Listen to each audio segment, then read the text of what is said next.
Welcome to another Tequila Journey video. It's been a while, hasn't it?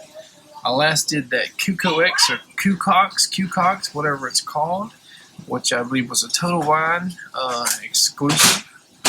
And we have one that's kind of unexpected today. Never was on my radar, and I've been just lately checking out the sales, the clearance sales and all that stuff, especially at ABC Fine Wine and Spirits. And this one caught my eye. Tequila 512 triple distilled añejo. And I've kind of been off-put by a lot of añejos. I've tried many of them, and I said, well, I'm kind of a Blanco person. You know, after, the Penelones here. You know, and what's weird is ABC started, I guess, doing their whatever exclusive with them, although it's not exclusive, but they got some kind of deal with them, I think. And all of a sudden, their reviews for Penelones skyrocketed, like great reviews everywhere. Where a lot of what was it, Prima something, Mervo or something like that, which is a new, relatively new one for ABC, has been out for 4, 5, 6 months, maybe more. Not a single review on it, so that kind of hits me as strange. So, as I said, I've tried a lot of añejos, some extra añejos, and most of them I didn't like. Even I've tried some as much as $140, $150, dollars for 750 ml, and I did find one that I kind of liked, but I kind of liked it Penelones as well until I realized there's no flavor change after the bottle is open for weeks, months, a year. It tastes the same. There's no level of that oxidation you get from opening the bottle a couple times a week or whatever that usually makes it more caramelly and more flavorful, more sweet. One of the ones that really tastes better over time is the Tequila Ocho. And really, we're going to have 3 similar ones that have sort of a similar maybe flavor profile here. These, so at full price, the Ocho Anejo is probably around, I think it was $73 I paid for it. MSRP on the 512 is $70.99 or something, but it's usually, a $50-ish bottle. I've seen them as low as 30 something. I've seen them as high as 56, maybe 60. And Espinita, which is often on sale for $28 to $30. So why am I not comparing these to something like El Mayor, additive-free tequila, or Lunazol, or a few of the others? What makes these different is that they are traditionally brewed, are traditionally created.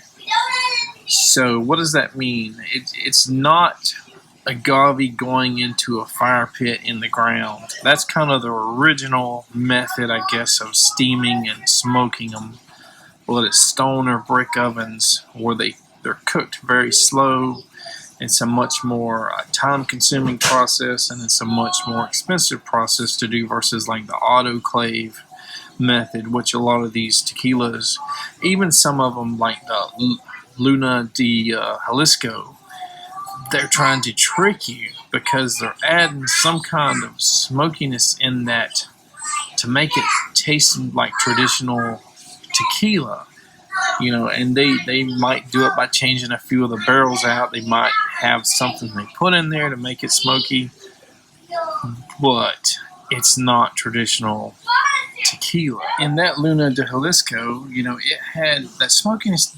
It wasn't up front, I don't think. It was had a watery, light kind of mouthfeel. It wasn't as sweet as I expected.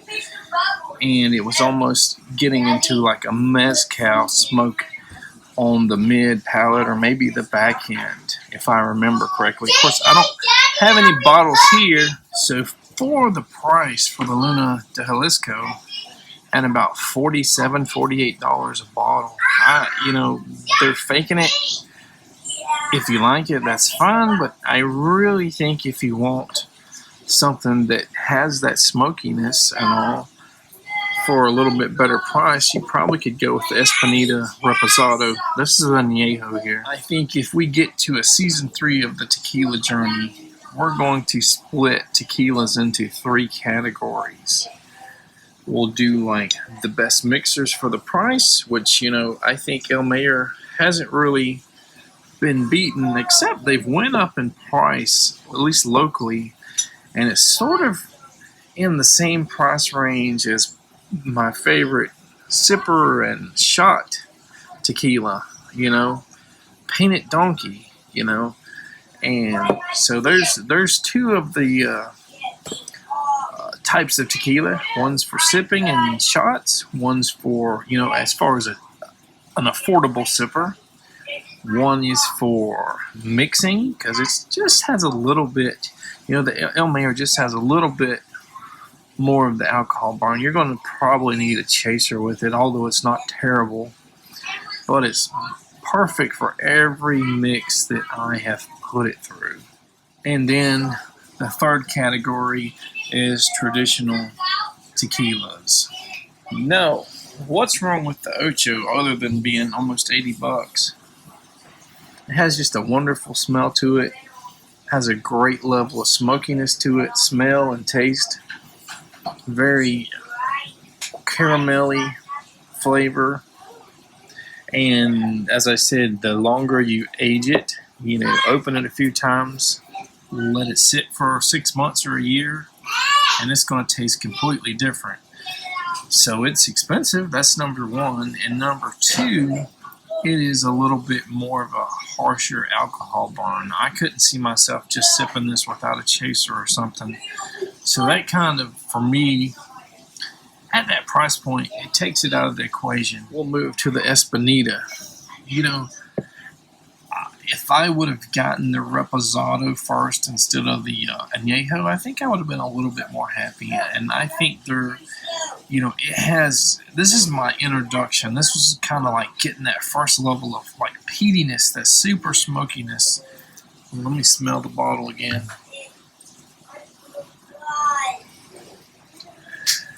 And again, I don't think I could handle drinking a lot of that without a chaser. There's just a little bit alcohol burn, and you know, there's nothing wrong with that. A lot of people say, you know, you kind of graduate and your palate evolves as you drink more and more tequila, and you may eventually go to where these guys are, or maybe at a higher level, a higher cost tequila. But you can see I've drank quite a bit of this 512. Again, it has kind of like whatever that watery, I don't know if it's grassy smell, like a lot of your Blancos, like El Mayor and stuff have. I think the Cuco X had a lot of that. You got a little bit of that smokiness. Maybe a little bit, you know, because this guy is barrel aged a minimum of 1 year in bourbon barrels. It smells almost a little bit like Coca-Cola, you know, and you'll get that with young bourbons that are maybe 3-4 years old and not aged out for 8 or 10 years. You can get that Coca-Cola, that clove, that cinnamon, and sometimes a little bit of alcohol smell. But I don't get any of the alcohol smell at all in this guy. And this is additive free. I don't know if it's certified additive free, but I looked it up. There are no additives in there. So let's give her a little bit of pour. You see, I'm not afraid to do a nice little shot here for you guys.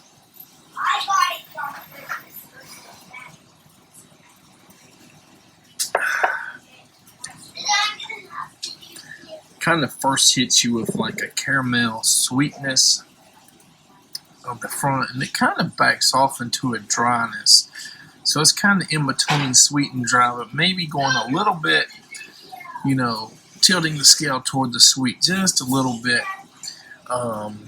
And I'll talk about this Cab Agave This is one that kind of has that dryness. It kind of reminds me and nearly of a wine, kind of like a dry wine. It's kind of unique in flavor, and I've noticed that a lot of tequilas, most of them taste different. There are a few that I've tasted that taste very similar or almost the same. But most, and I've probably tried 70 or 80 by now, most of them have some kind of different taste, whether it's good, bad, off-putting, or whatever. But I haven't tasted one that was kind of dry like this Cab Agave Reposado. And I tried the Blanco a few months ago, and I just didn't know what to think. I couldn't tell my brain didn't say, well, that's good or that's bad. I just didn't know. And I haven't really had the urge to go buy a Blanco or the Anejo in that yet. Well, let's try it in Coke, because I haven't tried it yet. Now, this is an old Coke from Christmas, I guess. Hopefully it's still good. There's like Santa Claus there. Got some of our Key West key lime juice here.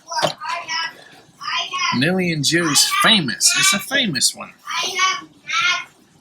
And put just a little bit of this in there. Okay. Let's go maybe 2/3 of Coke, maybe.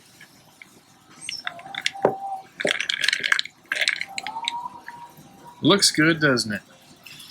Smells good.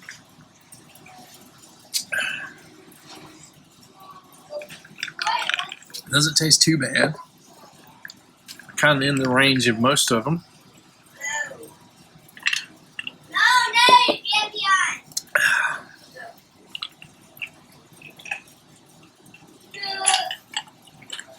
Not bad at all.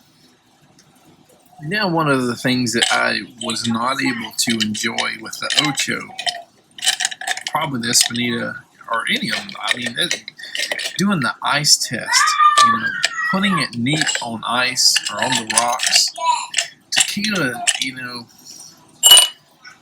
get a few ice cubes here, not wanting to come out of the jar.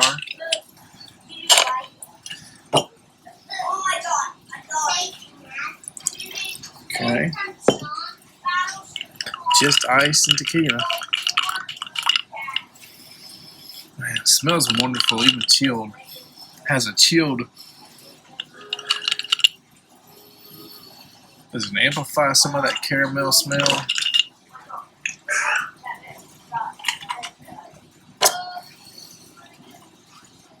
That's actually like one of the first tequilas that I've been able to kind of tolerate on ice. It's not bad at all. It smooths it out even more. Most likely you're not going to need a chaser. I mean, if you're used to drinking tequilas and other things with this. And earlier I did try like a mini margarita, and it's good with a margarita, just as good as probably El Mayor, Lunazol, Painted Donkey, Campo Bravo. But, if you're paying full price for this, you're not going to want to waste it by diluting it in soda or making a margarita properly. You're going to want to sip it, and take small shots, big shots, whatever, because it's smooth enough to do that with. You can enjoy it. I bought this on clearance for $29. And I kind of wish I could have bought every bottle now, just to put on the shelf. But it's probably not going to last long enough for me to tell how much more caramel and sweetness is going to come out in 6 months or a year. It's, how do you tell, how do you explain smoothness and smokiness and, sweetness, and how do you enjoy a smoky traditional tequila? Is it the flavor? Is it the smoothness? Is it the caramel flavors? Pepperiness?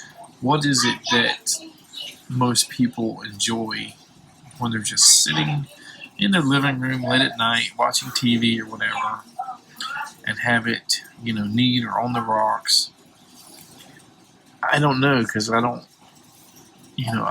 I'm still feel like I'm new to the tequila journey, and I'm not really in any tequila groups. I can, do a Google or Reddit search and see other people's conversations, possibly join in sometimes. But yeah, I used to be a bourbon guy, and I feel like after trying bourbon after bourbon after bourbon, you rarely get something different. A lot of things taste the same, and people are taunting or touting or whatever products that to me just don't seem that interesting or that good for the price. Oh, here's the $70 or $50 or $40 bourbon. Isn't that good? Here, sample it. And no, I feel like a lot of the bourbons, the cheaper bourbons, have maybe more flavor. Something like 1792. It's not super cheap. It's when it's not on sale, it's about $35 a bottle. It normally goes on sale around here for $27.99, and we had it go on sale for a few weeks for $22.99 a bottle, which is an amazing deal. It's 92 proof, 750 milliliters. Definitely a variability in batch to batch between how much alcohol burn versus good charred oak barrel flavor there is. But it's if you can get it for $22.99, so far this is the one to get. I probably got off a little bit off topic there, but what I was trying to get at with flavors and what brings people to tequilas, especially these smoky, traditionally made tequilas. And if I try to explain the 512, it doesn't have as much flavor as Ocho. It's probably somewhere between Ocho and Espinita. Is the flavor good or great? It's smooth. It's smoky. It may be too smoky for some people. It may just be smoky enough, maybe for me. I mean, just you get a shock when you first, I think, go to traditionally made tequilas with that smoke. But is that part of your journey to eventually get to a super burnt tire tasting mezcal journey? Maybe.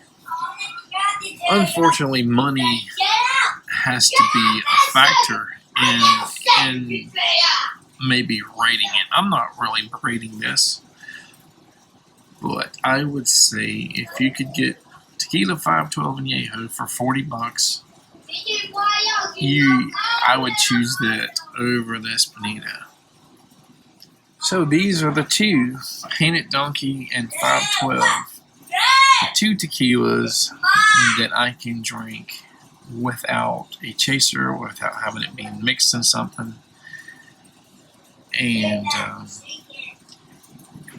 maybe once you hit that level of your more expensive traditional tequilas where you can sip it and take shots and enjoy it without getting that major burn, that could be the tequila for you. This is a step in the right direction. Can they improve upon it without adding additives? I don't know. Without barrel aging it, 2 or 3 or 5 or 10 years, like an extra añejo or something like that. I don't know. I mean, maybe an extra añejo, age 3, 5 years. Who knows how much it would cost? $300, $400, $500. Maybe that would make it even sweeter, even smoother. But for the money, I'm not going to pay $300 or $400 or $500 for a bottle.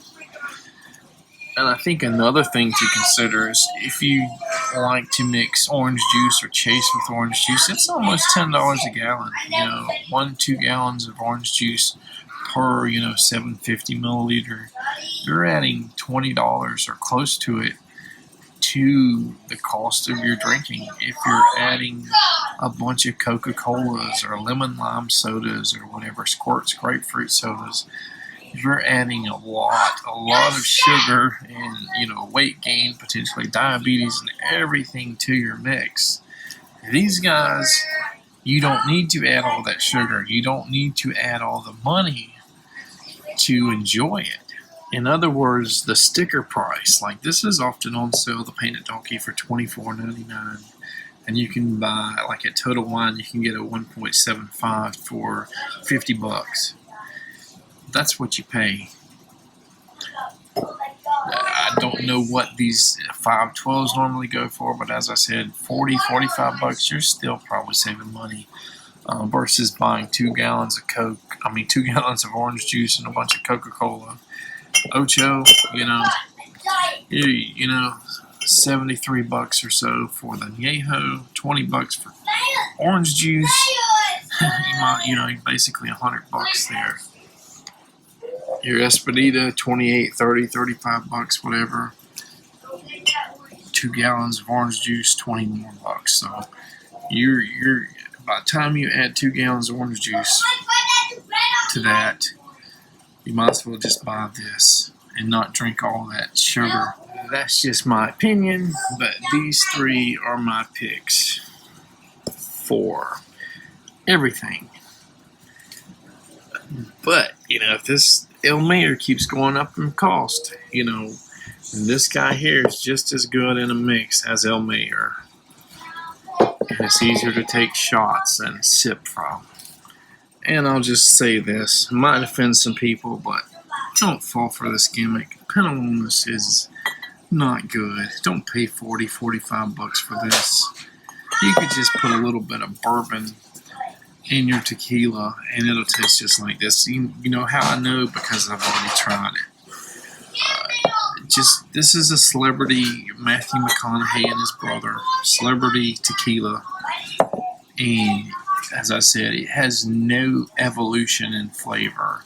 No matter how much time you spend opening that bottle and letting it oxidize, get air to it, it does not evolve at all.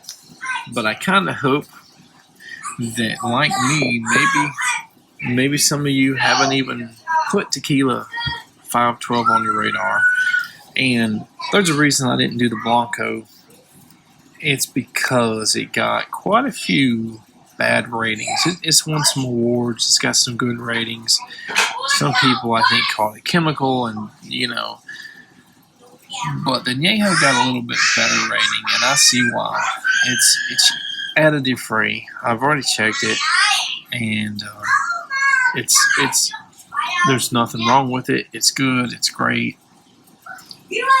Like I said, it may not get better without adding some sugar or something else to it, or barrel aging it for 5 or 10 years.